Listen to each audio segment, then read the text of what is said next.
அனைவருக்கும் வணக்கம். கதைகள் சூழ் உலகில் நீங்கள் கேட்டுட்ருக்கிறது வீரயுக நாயகன் வேள்பாரி.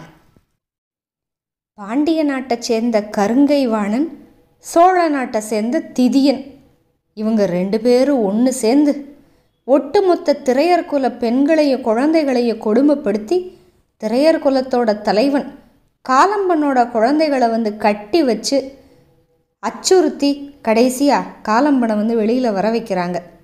அவனோட குலமே சிறைப்பட்டு நிற்கிற அந்த கொடுமையை பார்க்க சகிக்காமல் வேற வழியே இல்லாமல் காலம்பன் சிறைப்படுறான். இதோட நம்ம போன வாரம் முடிச்சிருந்தோம். திரையர் குலத்தை கருங்கை வாணன் சிறை பிடிச்சிட்டான்.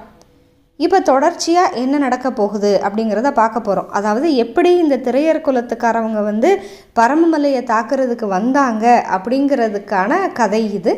தொடர்ந்து பார்க்கலாம். வீரயுக நாயகன் வேள்பாரி அத்தியாயம் 48. இந்த கருங்கை வாணன் இப்படி திரையர் குலத்தை ஜெயிச்சு அவங்கள மதுரைக்கு கொண்டு சேர்த்துட்றான். இது எப்போ மணவிழா கொண்டாட்டத்தை தானே இவ்வளவு பேச்செல்லாம் நடந்துக்கிட்டு இருந்துச்சு. ஒரு பக்கம் கொண்டாட்டம் போய்கிட்டே இருக்குது. யவனர்கள் அப்படி பரிசு பொருட்களோடு வந்திருக்காங்க. அவங்கள மகிழ்விக்கிறதுக்காக பரிசு பொருட்களோடு வந்த யவனர்களை மகிழ்விக்கிறதுக்கு 100 கால் மண்டபத்தில் பெரிய நாட்டிய விழாவெல்லாம் ஏற்பாடு பண்ணியிருந்தாங்க. இரவு முழுக்க கொண்டாட்டம். அன்னைக்கு அந்த நாட்டியம் ஏற்பாடு பண்ணியிருந்தாங்கல்ல, அன்னைக்கு நள்ளிரவுக்கு மேலே தான் இப்படி ஜெயிச்ச திரையர் குலத்தவரோட கோட்டைக்குள்ளே வர்றான் கருங்கை வாணன். இது இப்படி மணவிழாவா இல்லாமல் ஒரு சாதாரண நாளில் இப்படி திரையர் குலத்தை ஜெயிச்சு இவன் கொண்டு வந்திருந்தான் அப்படின்னா அந்த வெற்றியே ஒரு பெரிய கொண்டாட்டமாக இருக்கும். ஆனால் இப்போ ஊரே மணவிழா கொண்டாட்டத்தில் இருக்க இந்த வெற்றி வெளியிலேயே தெரியல. யவனர்கள் என்ன பண்ணாங்க அப்படின்னா, மீனாள் அப்படின்னு ஒரு நாணயம் கூட வெளியிடுறாங்க. இப்படி ஒரு திருமணம் நடக்குது அப்படிங்கிறதுனால மாமன்னர் அன்னைக்கு அளவற்ற மகிழ்ச்சியில் இருக்கார். ஏற்கனவே மகிழ்ச்சியில் இருக்கார். அன்றைய நள்ளிரவில் தான் கருங்கை வாணன் சேர்ந்துட்டான் வெற்றியோட அப்படின்னு செய்தி சொல்கிறாங்க. அதிகாலையிலேயே அப்படியே கருங்கை வாணனை கூப்பிட்டு ஆறத் தழுவினார் பேரரசர்.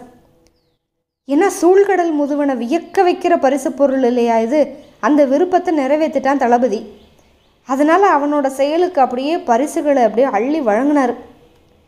அதே மாதிரி கூட துணைக்கி இருந்த திதியனுக்குமே ஏகப்பட்ட பரிசுகள். அன்னைக்கு மாலையிலிருந்து மணவிழா விருந்தில் பங்கெடுக்க ஆரம்பிச்சிடலாம் அப்படின்னு வேலையெல்லாம் முடிச்சுட்டு அதுக்கு தயாராகிட்டான் அந்த கருங்கை வாணன். திருமண கொண்டாட்டம் ஏகப்பட்ட இடத்துல நிறைய விதவிதமான விழாக்களாக நடந்துக்கிட்டு இருக்கு. வைகை ஒரு பக்கம் ததும்பி ஓடுது. வைகை கரையில் அப்படியே நிறைய 8000 விளக்குகளை அப்படியே ஊனி வச்சுருக்காங்க. சுடர் விட்டு எரிக்குது. பார்க்குற கண்களுக்கெல்லாம் அப்படியே பரவசம். இந்த உலகத்திலேயே வியத்தக்க நகரம் இதுதான் அப்படின்னு சொல்கிற மாதிரி இருக்குது. வைகையோட அலைகளில் அந்த விளக்கு ஏற்றி வச்சுருக்காங்க இல்லையா, அந்த சுடர் ஒலி அப்படியே ஏந்திக்கிட்டே நகர்ந்துக்கிட்டே இருக்குது வைகையோட அலைகள். அந்த வைகை நதிக்கு நடுவில் அலங்கரிக்கப்பட்ட ஒரு ஓடத்தில் பொற்சுவை போய்கிட்டு இருந்தான். கரையில் 2 பக்கம் பார்த்தாலும் விளக்கு ஒளி. கண் பார்வை எங்கும் மக்கள் கூட்டம். இங்கிருந்து பார்த்தா கரையில் யாருமே பிடிக்கல. ஆனால் விளக்கு அப்படியே அந்தரத்தில் எரியுது, அந்தரத்தில் நிற்கிது. அதுவே ரொம்ப வியப்பாக இருந்துச்சு. அந்த விளக்கு இருக்கு இல்லையா, விளக்கோட கீழ்ப்பகுதி நல்லா ஈட்டியோட முனை மாதிரி கூராக இருக்குது. அதை அப்படியே மண்ணில் குத்தி அதோட மேற்பகுதியில் அப்படியே அழகான அகல் விரிஞ்சு இருக்க அதில் திரி போட்டு சுடர் எரிஞ்சிக்கிட்டு இருக்கு. இந்த விளக்குக்கு பேர் குத்து விளக்கு. இந்த திருமணத்துக்காக வைகை கரையில் 8000 விளக்குகளை ஏற்றணும். அதனால் அதை ஒரு பொருத்தமான தன்மையில் வடிவமைங்க அப்படின்னு பேரரசர் சொன்னதுனால பாண்டிய நாட்டு கலைஞர்கள் இந்த விளக்குகளை வடிவமைச்சிருக்காங்க அப்படின்னு சொல்கிறாங்க. ஆற்றங்கரையில் யாரும் தொடாமல் ஆழ உயரத்துக்கு நின்று நல்ல ஒளி வீசுகிற இந்த விளக்குகளை பார்க்குறதுக்கே கண்கொள்ளா காட்சி. வைகையில் இப்போ அந்த சின்ன ஓடம் பொற்சுவை இருக்கால்ல, அது நல்ல பேர் அலங்காரத்தோடு நகர்ந்து போய்கிட்டு இருக்கிற அந்த ஓடத்துலேருந்து பொற்சுவை இது எல்லாத்தையும் பார்த்துக்கிட்டே இருந்தா. அன்னகர்கள் 2 பேர் அந்த ஓடத்தை நீர் வலித்து ஓட்டிக்கிட்டு இருக்காங்க. கொஞ்சம் பக்கத்தில் சுகமதியோ உட்காந்துருந்தா. ஈட்டிகளை எல்லாத்தையும் நல்லா தலையில மண்ணில் குத்தி அதுக்கு மேலே வந்து அகல் செஞ்சு விளக்காக்கியிருக்காங்க. அதனால தான் யாருமே பிடிக்காமல் அப்படியே நின்று ஒளி வீசுது அப்படின்னு அவங்கெல்லாம் இப்போ தான் அந்த குத்து விளக்கை வந்து புதுசாக பார்க்குறாங்க இல்லையா, அதை பற்றி வந்து பொற்சுவைக்கு எடுத்து சொன்னான் சுகமதி. பொற்சுவைக்கு வழக்கம் போல் அதே அசட்டையான குரல். இந்த திருமணத்தில் எத்தனை நிகழ்வுகள் தலைகீழாக இருக்குது பார்த்தியா அப்படின்னா. ஈட்டியை கூட தலைகீழாக வச்சுருக்காங்கல்ல, அதை சொன்னான். தாக்குதலுக்கு உள்ளாகிறது அப்படிங்கிறது சுகமதிக்கு புதுசு இல்லை. ஆனால் இந்த வாட்டி இதை எதிர்கொள்ளணும் அப்படின்னு முடிவு பண்ணிட்டா சுகமதி. ஏன்னா மனநாள் நெருங்கிக்கிட்டே இருக்குது. இன்னும் பொற்சுவை கடந்த காலத்துக்குள்ளேயே மூழ்கி போய் இருக்கிறது பொருத்தம் இல்லை அப்படின்னு சுகமதிக்கு தோணுச்சு. பொற்சுவையோட அசட்டையான குரல், அசட்டையான பதிலுக்கு காரணமே பொற்சுவையை வந்து இன்னும் கடந்த காலத்தை விட்டு வெளியில் வரவே இல்லை. மணவிழா நெருங்குற சமயத்தில் இன்னமும் வெளியில் வரல அப்படிங்கிறது சுகமதிக்கு கொஞ்சம் கவலையாக தானே இருந்தது. அதனால் இந்த திருமணத்தில் எத்தனை நிகழ்வுகள் எல்லாமே தலைகீழாக இருக்குது பார்த்தியா அப்படின்னு பொற்சுவை சொன்னப்போ அதுக்கு பதில் சொல்லணும் அப்படின்னு முடிவு பண்ணி தலைகீழாக மண்ணில் புதஞ்சதை பற்றியே எப்போவுமே ஏன் யோசிச்சுக்கிட்டே இருக்கணும்? புதுசாக ஒளி வீசுகிற எண்ணற்ற சுடர்கள் இதெல்லாம் நம்ம கண்ணுக்கு தெரிஞ்சுக்கிட்டு தானே இருக்குது அப்படின்னா. எப்படி மெல்லிய குரலில் ஆனால் ஒரு உறுதியோடு சொன்னா சுகமதி. இதுக்கு பதில் எதுவும் இல்லை பொற்சுவைக்கிட்ட. முதல் முறையாக ஒரு பதில் கேட்டு பொற்சுவை வந்து அமைதியானான். ஓடம் நகர்ந்துக்கிட்டே இருந்துச்சு. அப்புறம் அந்த அன்னகர்களை பார்த்து சுகமதி சொன்னான், ஓடத்தை வந்து படித்துறைக்கு கொண்டு போங்க, மலர் அணிகிற சடங்குக்கு போகணும் அப்படின்னா. இப்போ கொஞ்ச நேரம் வைகையில் அப்படியே ஓடம் செலுத்திட்டு அன்னகர்கள் வந்து மறுபடியும் ஓடத்தை கரையை நோக்கி திருப்பிட்டாங்க. பொற்சுவை இப்போ வரைக்கும் எதுவுமே பேசலை. சுகமதிக்கு ஒரு பயம் வர ஆரம்பிச்சிருச்சு. நம்ம ஏதாவது சொல்லி இவங்க எதுவும் பேசலையோ அப்படின்ட்டு பொறுத்துக்காமல் சொன்னான். மலர் அணிகிற சடங்குக்கு நேரம் ஆயிடுச்சு, நம்ம அலங்காரத்தை முடித்து அவைக்கு போகணும், பேரரசரும் இளவரசரும் வந்துடுவாங்கல்ல, அதனால தான் சொன்னேன் அப்படின்னா. வைகையோட மெல்லிய அலைகளை பார்த்துக்கிட்டே பொறிச்சுவை சொன்னான், என்னோட ஓடத்தை எப்பயோ திருப்பியாச்சு சுகமதி, இப்போ ஓ பங்குக்கு நீயும் திருப்புற, அவ்வளவுதான். இங்கே இவங்க அந்த ஓடத்தை திருப்பிக்கிட்டு இருக்கிற சமயத்தில் பேரரசரோட தனி மாளிகையில் ஒரு உரையாடல் நடந்துக்கிட்டு இருக்கு. எதுக்கு இந்த தேவ வாக்கு விலங்கை வந்து பிடிக்கணும், இதை பற்றி ஒரு உரையாடல், பெரிய கலக்கம். தேவ வாக்கு விலங்கு பிடிக்கிறதுக்கு போர் தொடுக்கலாம் அப்படின்னு தான் முதல்ல அந்த கருங்கை வாணனும் இளவரசரும் சொன்னாங்க. ஆனால் இந்த மையூர் கிழார் வந்து என்ன சொல்லிட்டாரு, இது நம்ம ஏற்கனவே பார்த்துட்டோம், ஒரே ஒரு மத யானையோட கதையை சொல்லி அதை நிப்பாட்டி வச்சிட்டாரு. அந்த சமயத்தில் தான் வந்து மாமன்னர் எந்திரிச்சு மலர் அணிகிற சடங்குக்கு வந்தார் அப்படின்னு நம்ம பார்த்தோம், ஞாபகம் இருக்கா? இது எப்போ அத்தியாயம் 36 பார்த்தோம். 36 வந்து இந்த மையூர் கிழார் அந்த மத யானையோட கதையெல்லாம் சொன்னார். என்ன முடிவெடுக்கிறதுன்னு தெரியாமல் மலர் அணிகிற சடங்குக்கு நேரம் ஆயிடுச்சு அப்படின்னு சொல்லி அரசர் போயிடுவார். அதுக்கப்புறம் அந்த சடங்கு எல்லாமே முடிஞ்சதுக்கப்புறம் தான் கருங்கை வாணன் வந்து ஒரு தெளிவான திட்டத்தை அரசருக்கு சொல்லுவான். அதை வந்து அவர் கேட்டுட்டு ரொம்ப சந்தோஷப்படுவார். அதுக்கப்புறம் அந்த திட்டம் என்ன அப்படிங்கிறத நம்ம பரம்புமலையில் காடறிதலுக்காக தேக்கன் கிளம்புனப்போ பார்க்க ஆரம்பித்தது. தேக்கன் கூட அன்னைக்கு ஓட ஆரம்பித்தது. காலம்பன் கீழே விழுகிற வரைக்கும் நம்ம ஓடி ஓடி களைச்சி போய் இப்போ அந்த மலர் அணிகிற சடங்குக்கு அப்புறம் என்ன நடந்தது, அந்த சமயத்தில் என்ன மாதிரி உரையாடல்கள் நடந்தது, எப்படி இந்த முடிவுக்கு வந்தாங்க அப்படிங்கிறத வந்து நம்ம பார்த்துக்கிட்டு இருக்கோம். அதில் தான் இந்த திரையர் குலத்தை பற்றியும் நம்ம பார்க்குறோம். அது மட்டும் இல்லாமல் இந்த திரையர் குலத்தை வந்து கருங்கை வாணன் பிடிக்க போனால, இது பற்றி அத்தியாயம் 30 வேற ஒரு குறிப்பு இருக்கும். என்ன அப்படின்னா, கருங்கை வாணனை பற்றி நிறையா வந்து சொல்கிறப்ப இந்த திருமணத்தை முன்னிட்டு சூழ்கடல் முதுவனுக்கு மிகச்சிறந்த பரிசை வந்து பேரரசர் கொடுக்கறதுக்காக விருப்பப்பட்டார். அதுக்காகவே ஒரு பெரிய தாக்குதல் நடத்தினாங்க. சில 100 பேரை பிடிக்கிறதுக்கு 10,000 வீரர்களை கொண்டு போய் ஒரு தாக்குதல் நடத்தினாங்க. அதில் ஜெயிச்சு தான் வந்து கருங்கை வாணன் வந்திருக்கான். இதை பற்றி யாருமே பேசலை இப்படிங்கிற மாதிரியெல்லாம் நம்ம ரொம்ப சுருக்கமாக சொல்லிவிட்டு அப்படியே அடுத்தடுத்த அத்தியாயங்களுக்கு போனோம். அந்த உரையாடல் அதை பற்றி அந்த கருங்கை வாணனுக்கு வந்து ஒரு இன்ட்ரோடக்ஷன் மாதிரி ஒரு போர்ஷன் இருந்தது அத்தியாயம் 30. அதோட அர்த்தம் வந்து நம்மளுக்கு இப்போ தான் புரியுது. இப்போ மலர் அணிகிற சடங்குக்கு வந்து அரசர் போனதுக்கப்புறம் அந்த கருங்கை வாணன் வந்து நிறைய யோசித்தான், என்ன தான் பண்ண, படையெடுத்துட்டு போகிறதுக்கு வந்து பேரரசர் எப்படியும் அனுமதிக்க போகிறதில்ல. என்னதான் வழி? எப்படியோ நம்ம அந்த தேவ வாக்கு விலங்கை கொண்டு வந்து சேர்க்கணும். திரையர் குல மாவீரர்களை வந்து நம்ம ஏற்கனவே ஜெயிச்சு அடிமைகளாக கொண்டு வந்திருக்கோம்.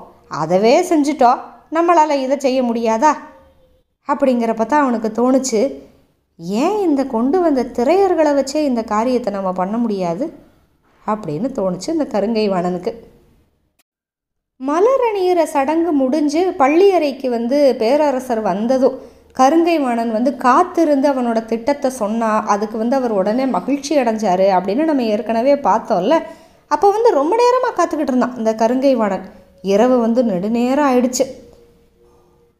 சமவெளி மனிதர்கள் இருக்காங்கல்ல, அதாவது மலை பிரதேசங்களில் வாழாத சமவெளி மனிதர்கள் யாராக இருந்தாலுமே காட்டுக்குள்ளே ஊடறுத்து அவ்வளவு எளிதில் உள்ளே போக முடியாது. எவ்வளோ பெரிய வீரனாக இருந்தால் கூட ஒரு சின்ன பூச்சி கடிக்கு செத்து போயிடுவான். பாதையே இல்லாத பாதைகளை இருக்கிற மலை தொடர்களை தாண்டி போகிறதுக்கு எப்போவுமே காடு அப்படிங்கிறத பற்றி ஒரு அளவற்ற அறிவு, இயல்பிலேயே அதுக்கான உடல் வாகு, வாழ்நாள் முழுக்க காட்டிலேயே உடம்பு வளர்த்த மனிதன் இவன் ஒருத்தன் வேணும். மலை மக்களை கூட எல்லாரையும் இதில் ஈடுபடுத்த முடியாது. பாரியோட ஆற்றல், பரம்பு மக்களோட வீரம் வந்து எல்லாருக்குமே தெரியும். ஆனால் அதை எதிர்கொண்டு மீண்டு வரணும் அப்படின்னா பரம்பு மக்களை விட பெரிய வீரர்களை வந்து நம்ம கண்டுபிடிக்கணும். அதுக்கு வந்து இந்த திரையர்கள் மட்டும்தான் சரி, அவங்கள இதில் ஈடுபடுத்தலாம் அப்படின்னு இந்த கருங்கை வாணன் அரசர்கிட்ட சொல்லி ஒரு திட்டத்தையும் சொன்னான்.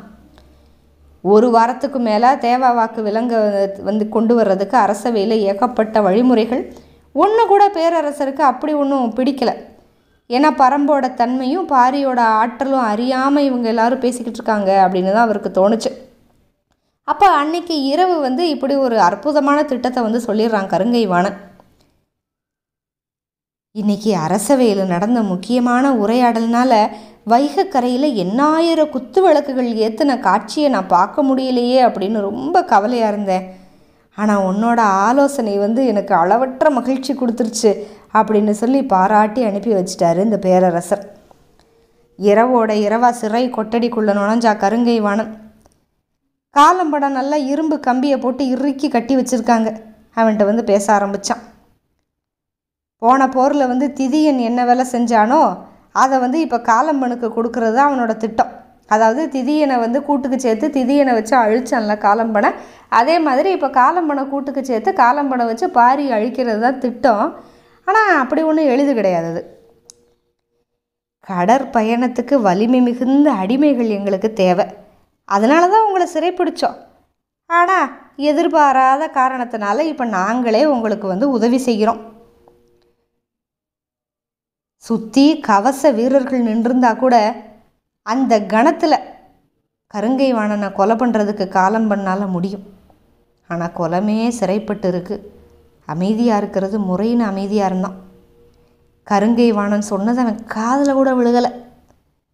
ஒருத்தனுக்கு ஏற்கனவே வெறி ஏறி போய் கிடக்குன்னா அவன்கிட்ட போய் ஆசையை தூண்டுறது வந்து அவ்வளவு எளிது கிடையாது. அவனோட குலம் குடி எல்லாம் அப்படியே சூறையாடப்பட்டிருக்கிற நிலைமையில் அவனை ஆற்றுப்படுத்தவும் யாராலையும் முடியாது. அரச வாழ்வை ஒருத்தன் அனுபவிச்சிருக்கான்னா அவனோட மனசு வந்து ஆசை வழியாகவே எதையுமே சிந்திக்கும். தனக்கான உடைமை சேர்க்கணும், பொன் சேர்க்கணும், பொருள் சேர்க்கணும், சிறப்பாக வாழ நினைக்கிற குடிகளுக்கு எல்லாத்துக்குமே இந்த ஆசை இருக்கும். அதை வந்து நிறைவேற்றணும் அப்படிங்கிற ஆசை இந்த அரச குடிமக்களுக்கு இருக்கும். ஆனால் இந்த மலை மக்களோட கனவில் வந்து இது எதுவுமே இருக்காது. திதியனை எப்படி விலைக்கு பேசி காலம்பனை போய் ஜெயிச்சானோ கருங்கை வாணன், அந்த மாதிரி காலம்பனை விலை பேசிட முடியாது அப்படிங்கிறது கொஞ்சம் ரொம்ப தாமதமாக தான் இவங்களுக்கு புரிஞ்சுது. ஏன்னா இந்த பரம்போட மக்கள் திரையர்களோட இரத்த உறவு கொண்டவங்க. பரம்பு மக்களுக்கு எதிராக ஒரு சின்ன செயலை செய்கிறது கூட வந்து அவங்களுக்கு ரொம்ப தப்பு. அதுக்கு பதிலாக நாங்கள் வந்து மரணிச்சிடலாம் அப்படின்னு நினைப்பாங்க இந்த திரையர்கள். குல சமூகத்தில் வந்து முன்னோர்களோட வாக்குக்கு எவ்வளவு இடம் இருக்கோ அந்த இடம், அந்த மலைவாழ் மக்கள் வந்து அவங்க முன்னோர்களோட வாக்குக்கு கொடுக்குற இடத்த வந்து இந்த சமவெளி மனிதர்களால் புரிஞ்சிக்க முடியாது. அவங்க கூட்டம் முழுசாக அழிஞ்சாலும் குலத்தோட நம்பிக்கைக்கு வந்து தீங்கு இழைக்க மாட்டோம் அப்படிங்கிறதுல வந்து உறுதியாக இருப்பாங்க இந்த மலை மக்கள். அதனால் கருங்கை வாணனுக்கு எப்படி வந்து இந்த காலம்பனை சரி கட்டுறது அப்படிங்கிறதே முதல்ல புரியவே இல்லை. காலம்பனை வழிக்கு கொண்டு வர்றதுக்கு ஏகப்பட்ட முயற்சிகள் செஞ்சு பார்த்தான் கருங்கை வாணன். ஒன்றும் சரிப்பட்டு வரல. ரொம்ப நேரம் யோசித்ததுக்கப்புறம் அவனுக்கு காலம்பன் தானாக தானே கைதானா இவங்க போருக்கு போனப்போ அந்த கணம் ஞாபகம் வந்துச்சு. அப்போ என்னாச்சு, 3 குழந்தைகளை வச்சு திதியன் செஞ்சு முடித்தான். காலம்பனை வலியை வர வச்சான். அதே மாதிரி நம்ம மொத்த கூட்டத்தை வச்சு இந்த காரியத்தை சாதிச்சா என்ன அப்படின்னு தோணுச்சு. உறுதியாக பேசினான் காலம்பன்கிட்ட போய்,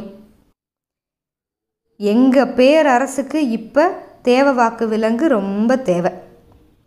உங்களில் எத்தனை பேர் போகணும் அப்படின்னு சொல்லுங்கள், நாங்கள் அனுப்புகிறோம். நாங்கள் விரும்பின மாதிரி நீங்கள் அந்த தேவை அங்கே கொண்டு வந்துட்டீங்கன்னா உங்களையும் உங்கள் குடும்பத்தினரையும் விடுவிக்கிறதுக்கு பேரரசர் சரின்னு சொல்லிட்டார். ஆனால் ஒருவேளை இந்த வேலையை நீங்கள் செய்ய மாட்டீங்கன்னு சொன்னால் ஆண்கள் எல்லாருமே உடனே கப்பலில் அடிமைகளாக போக ஆரம்பிப்பீங்க. மற்றவங்க என்ன ஆவாங்கன்னு எங்களுக்கு தெரியாது.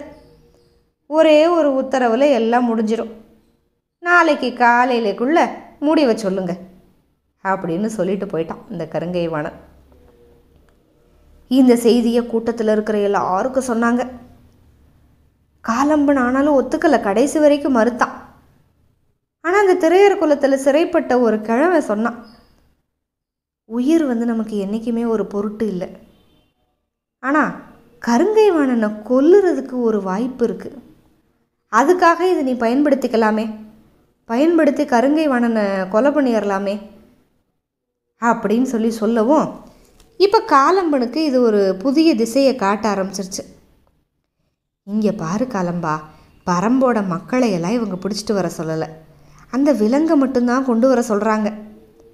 நம்ம கூட்டமே இதனால் உயிர் வாழும் அப்படின்னா அதை நம்ம துணிஞ்சு செய்யலாமே. ஏன் நம்ம மூதாதையர்கள் கூட இதுக்கு நமக்கு துணை நிற்பாங்க.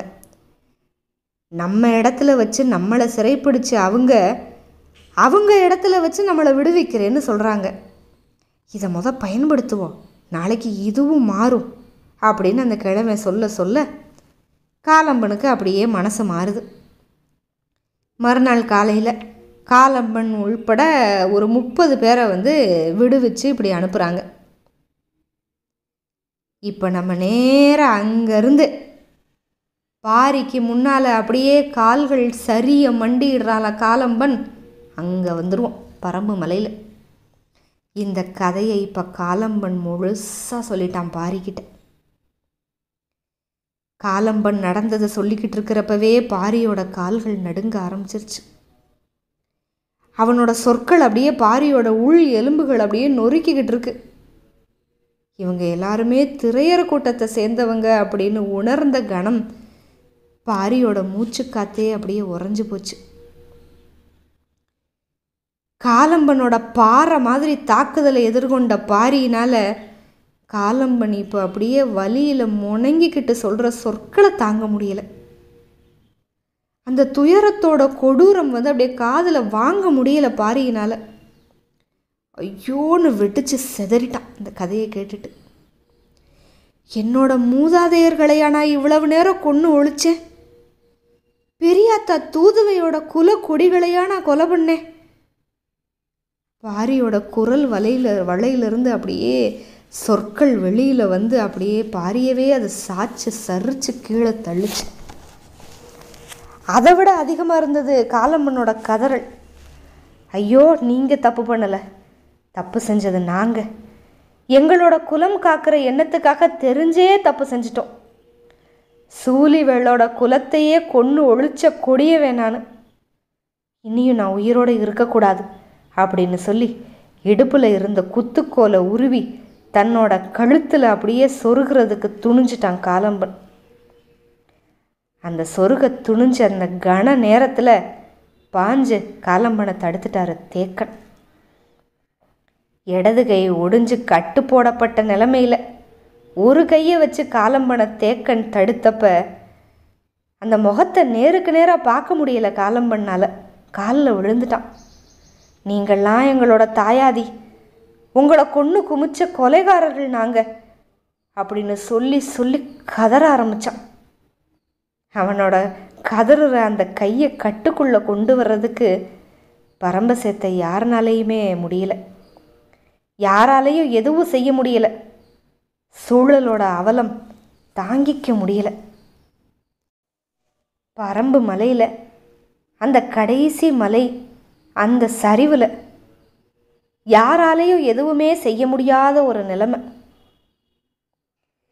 நெஞ்சு வெடிக்கிற மாதிரி பாரியே கதறுறத, பாரியோட கதறலை பரம்பு முதல் முறையாக கேட்டுக்கிட்டு இருக்கு. தேக்கன் அப்படியே காலம்பனை மார்போடு அணைச்சி பிடிச்சு பாரியை பார்த்து கை குமிச்சு வேண்டுனான். கதறாத பாரி, நீ பரம்போட தலைவன். உன்னோட கண்ணீரை பற்றி இந்த மண் தெரிஞ்சுக்க கூடாது. கதறாத. ஒரு கையில் காலம்பனை பிடிச்சிக்கிட்டே பாரியையும் தேத்துறான் தேக்கன். பாரினால் அப்படியும் தாங்கிக்க முடியல. நம்மளால் எப்படி கண்டுபிடிக்காமல் முடியாமல் போச்சு? ஓடுறது நம்ம குல மக்கள் அப்படின்னு எப்படி நம்ம தெரிஞ்சுக்காம போனோம்? எல்லா குலங்களையும் அழிய விடாமல் காத்தோம் நம்ம. ஆனால் நம்ம குலத்தை நம்ம மண்ணில் வச்சே அழிக்க துணிஞ்சிட்டோம். மறுபடியும் கதறான். இல்லை பாரி, இல்லை, நாங்கள் உங்கள் குலம் கிடையாது. உங்கள் குலம் அப்படின்னு நாங்கள் சொல்லிக்கிறதுக்கான தகுதியவே நாங்கள் இழந்துட்டோம்.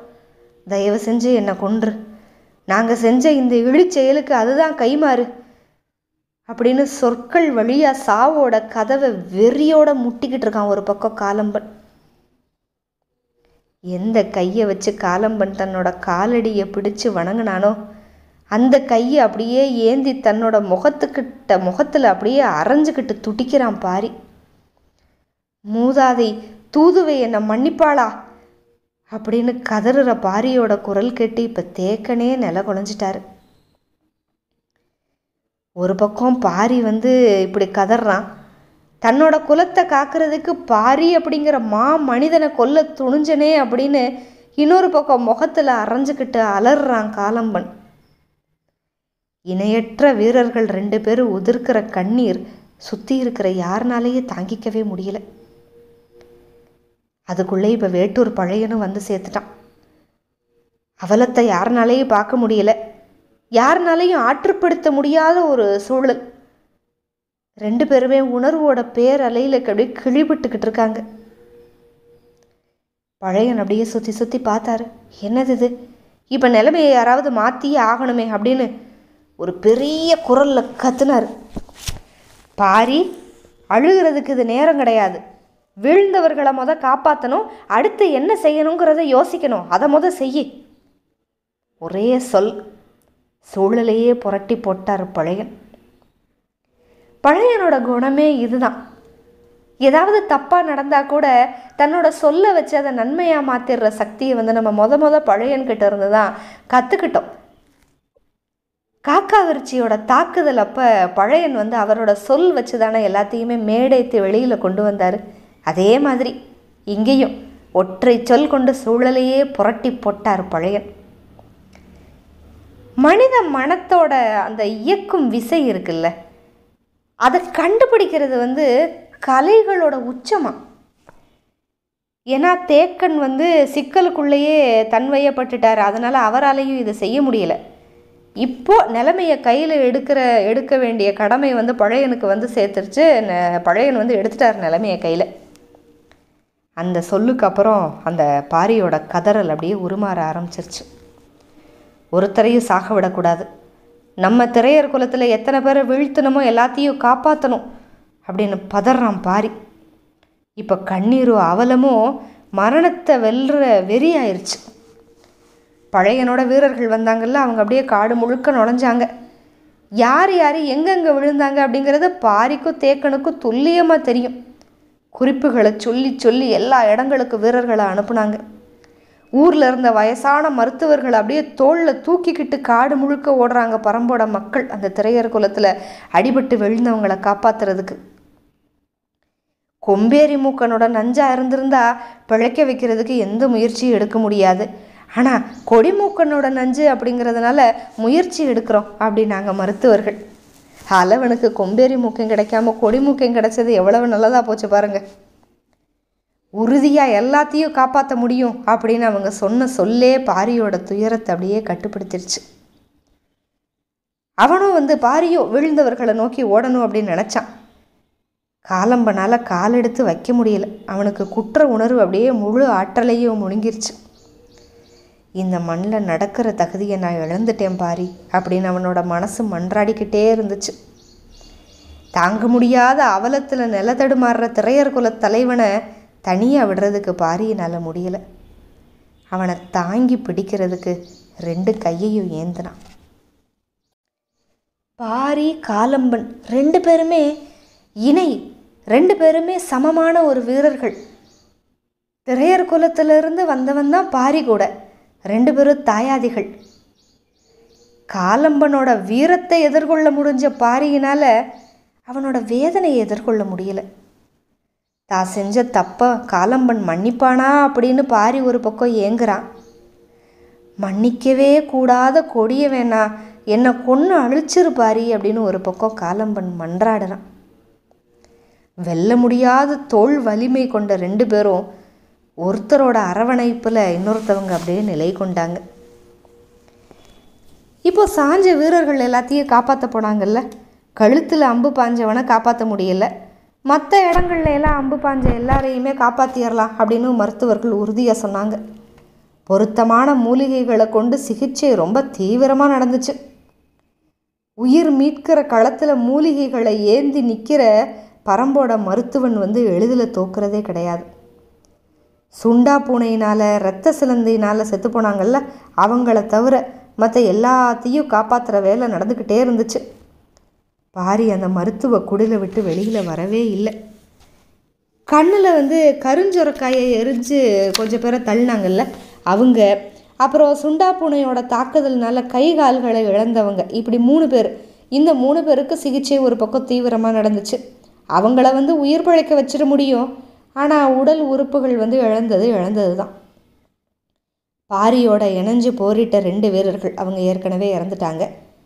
கீதானியையும் ஒன்றுமே செய்ய முடியலை. கீதானிக்கு ஈட்டி நெஞ்சு கூட பிளந்து வெளியே போயிடுச்சு.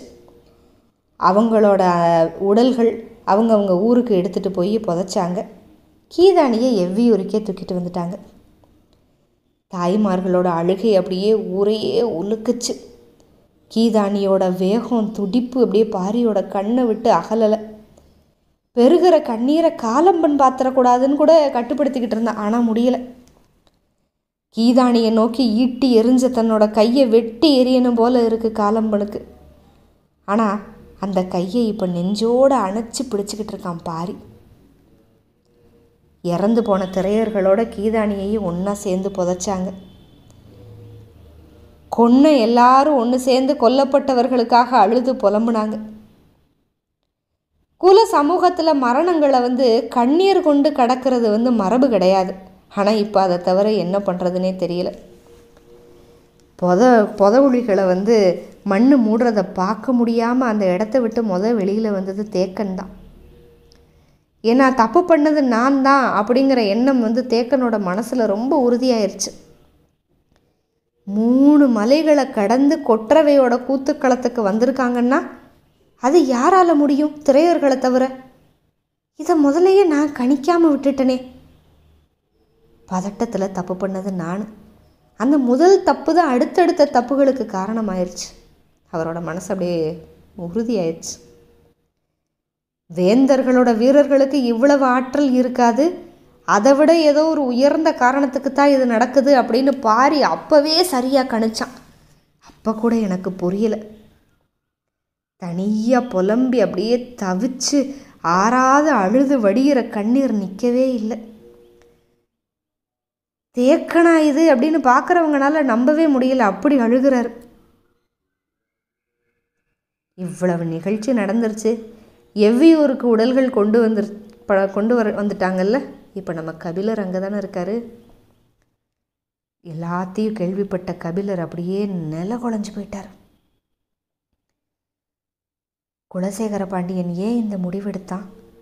ஏன் இந்த தேவவாக்கு விலங்கு எடுத்துகிட்டு வர முயற்சி பண்ணுறாங்க? என்ன காரணம்?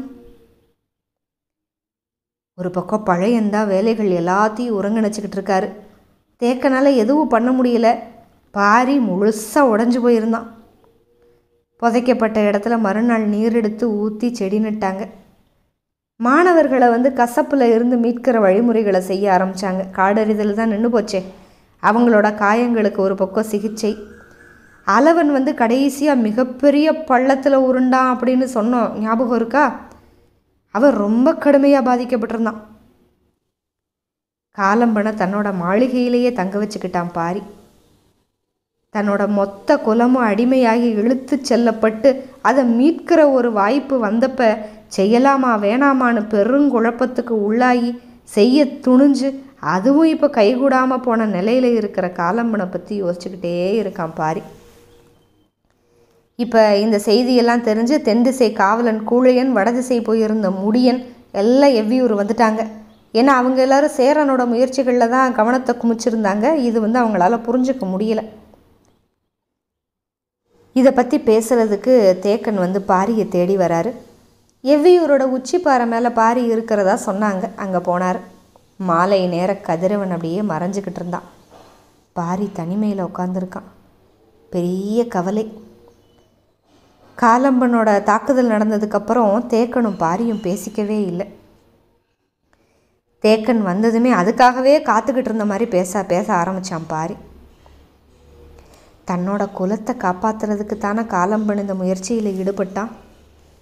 தூதுவையோட குலக்கொடி நமக்கும் இரத்த உறவு தானே, அதுவும் நம்ம குலம் தானே, அதை மீட்க வேண்டிய பொறுப்பு நம்மளோடது தானே. பாரியோட சொற்கள் அப்படியே சட்டன்னு இறங்குச்சு. அதை விட வேகமாக அந்த சொற்களை சுமந்து கீழே இறங்கிக்கிட்டு இருந்தான் தேக்கன். மற்றும் ஒரு பதிவில் சந்திப்போம். மிக்க நன்றி. வணக்கம்.